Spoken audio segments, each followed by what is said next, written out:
इसकी प्लानिंग करनी है। एक तो अल्लाह का इम्तिहान है, ये तो हमारे ऊपर आया, इसके ऊपर तो कोई कुछ नहीं कर सकता। लेकिन जो हम कर सकते हैं, अब जेएलएम के लोगों ये सुनो, हम क्या कर सकते हैं? हम डैम्स बना सकते हैं। और मुझे ये फख्र है कि हमने अपने 3.5 साल में 10 डैम शुरू किए पाकिस्तान में।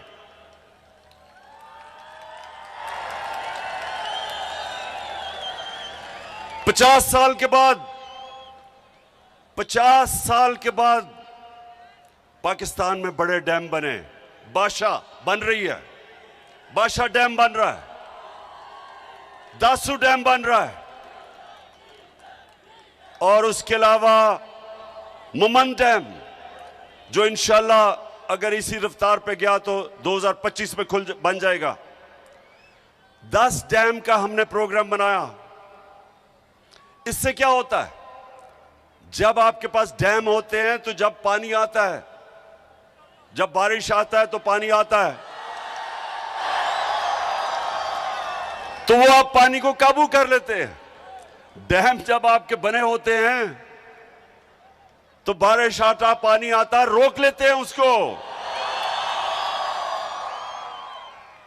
और वो पानी बजाय तबाही करने के वो एक नेमत बन जाती है।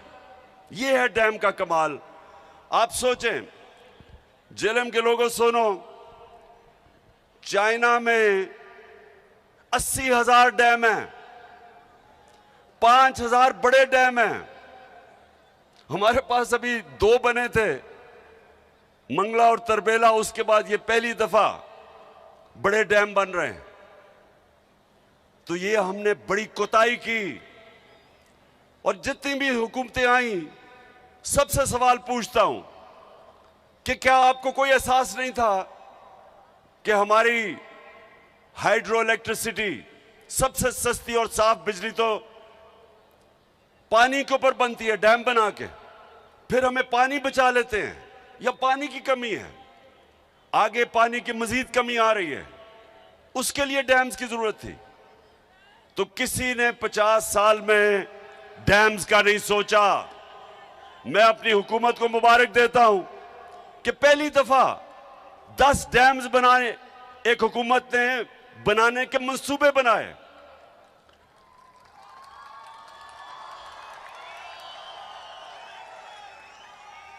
और जेएलएम, अब आप सुने दूसरी चीज, जब एक हुकूमत आगे आने वाले नस्लों का सोचती है, तो नौशहरा में क्या हुआ? नौशहरा में हमारे पिछले चंद सालों में, जब से हमारी हुकूमत है, बंद बनाए गए।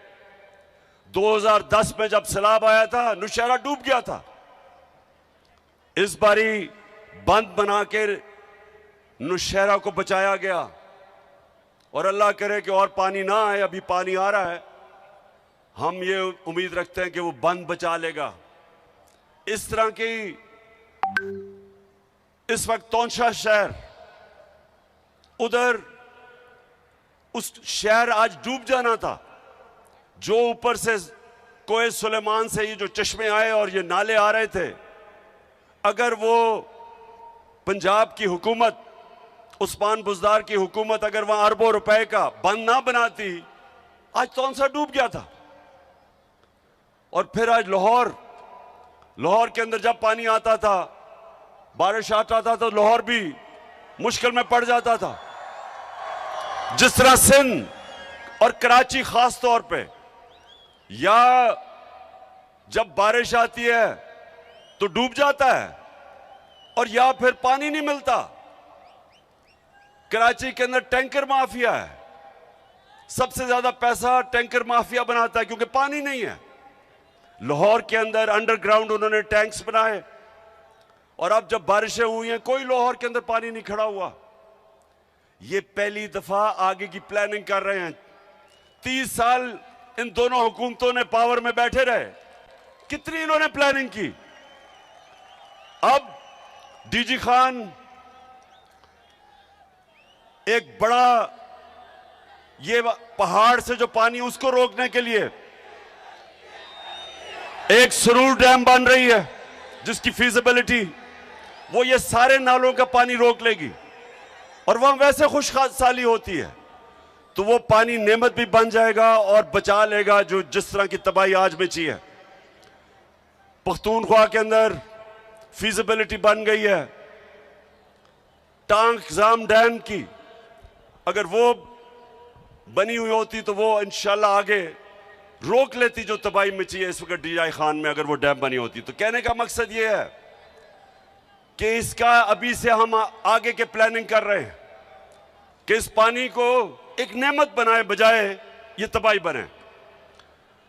तीसरी चीज, जेलम एक बड़ी अखबारों के अंदर कैंपेन चल रही है, फ्रेंडली मीडिया, लिफाफे वाले सहाफी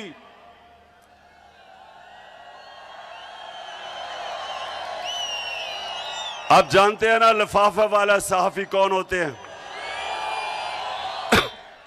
और एक मीडिया हाउस जो हमेशा चोरों की हिफाजत करता है पैसे लेके, आप जानते हैं वो कौन है। तो ये कैंपेन क्या कर रहे हैं, ये कह रहे हैं जी इस वक्त सियासत नहीं करनी चाहिए, जलसे नहीं करने चाहिए। कान खोल के सुन लो लिफाफो, जमीर फरोश सहाफियों सुन लो, मैं सियासत नहीं कर रहा, मैं हकीकी आजादी की जंग लड़ रहा हूं। मैं इन चोरों जिन्होंने 30 साल से इस मुल्क को लूटा है, मैं इनके खिलाफ हकीकी आजादी की जंग लड़ रहा हूं। मैं इस मुल्क में कानून की बालादस्ती की जंग लड़ रहा हूं। मैं इस मुल्क को वो मुल्क जिसका नजरिया इस्लामी फलाई रियासत, हमारे जो फाउंडिंग फादर्स थे उन्होंने फैसला किया था कि पाकिस्तान वो बनना है जो कि इस्लाम का जो सबसे पहले रियासत बनी थी मदीना की रियासत के उसूलों पे खड़ा होगा। और वो रियासत ने इंसानों को आजाद किया था, इंसानों को हकीकी तौर पे आजाद किया था। इंसाफ देके, कानून की बालादस्ती कायम करके, कानून की हुक्मरानी कायम करके, ताकत की हुक्मरानी खत्म करके उन्होंने माशरे में इंसाफ पैदा करके लोगों को आजाद किया था। ये वो जदोजहद है मेरे पाकिस्तानियों, ये वो जदोजहद है। ये सिलाब के अंदर भी ये जदोजहद चली रहेगी, ये जंगों के अंदर भी जदोजहद रहेगी, ये कभी नहीं रुकने लगी जब तक हमें हकीकी तौर पे आजादी नहीं मिलेगी। और ये जो बल्कि ये पीडीएम, ये चोरों का जो ये टोला मुल्क पे मुसल्लत हुआ है, आप भी कान खोल के सुन लो, ये आपका प्रोपेगेंडा के जी जलसे कर रहा है, पॉलिटिक्स कर रहा है। कान खोल के सुन लो, ये मेरी हकीकी आजादी की जंग तब तक नहीं रुकेगी जब तक मैं इस मुल्क को तुम्हारे जैसे चोरों से आजाद नहीं करता। आजकल हमें कहा जा रहा है कि जी ओहो सैलाब आ गया, फिक्र ना करो, सैलाब में इंशाल्लाह इमरान खान और उसकी टीम और उसकी हुकूमतें वो काम करेंगी जो तुम सारी जिंदगी लगे रहो नहीं कर सकते। तुम्हारे लिए तो कोई पैसे देने के लिए तैयार नहीं है, क्योंकि तुम्हारा तो चोरी करके सारा पैसा बाहर पड़ा है। वो जो भगोड़ा लंदन में बैठा हुआ है, किधर से पैसा आया उसके और उसके बेटों को, क्या अरबों रुपए की प्रॉपर्टीज में रहता है, और वो हमें दर्श दे रहा है कि सियासत नहीं करनी चाहिए। तुम भी सुन लो, नवाज शरीफ मफरूर और मुजरिम, गौर से सुन लो। और यहां शहबाज शरीफ तुम भी सुन लो, और फजलुर रहमान डीजल तुम भी सुन लो,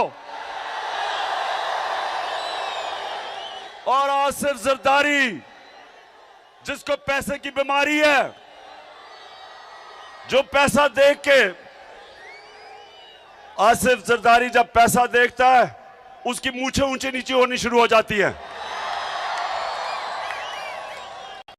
सब सुन लो, ये हमारी तुम्हारे खिलाफ जद्दोजहद हर मौसम में चलेगी।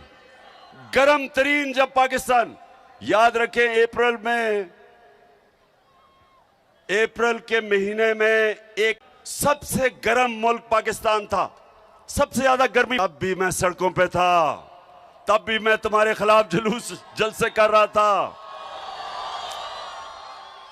गर्मी हो या बारिश हो, पिछले दिन बारिश हो रही थी तब भी जलसे कर रहा था।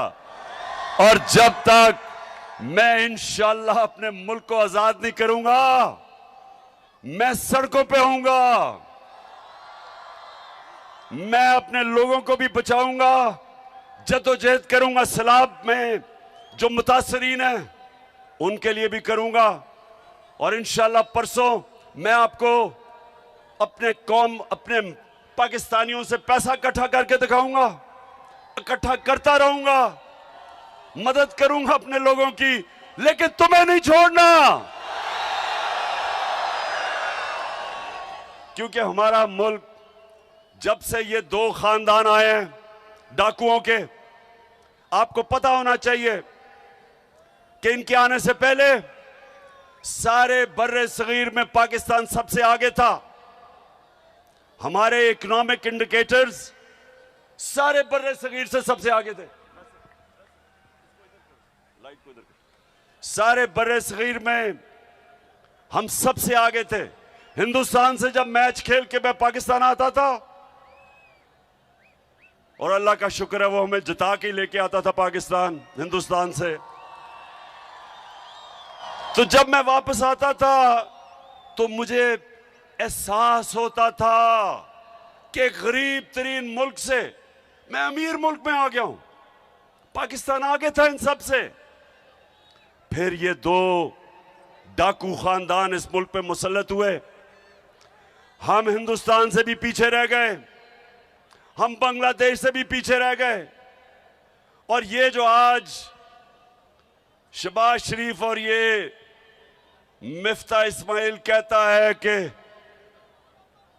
तहरीक इंसाफ की वजह से IMF का प्रोग्राम फेल हो जाएगा,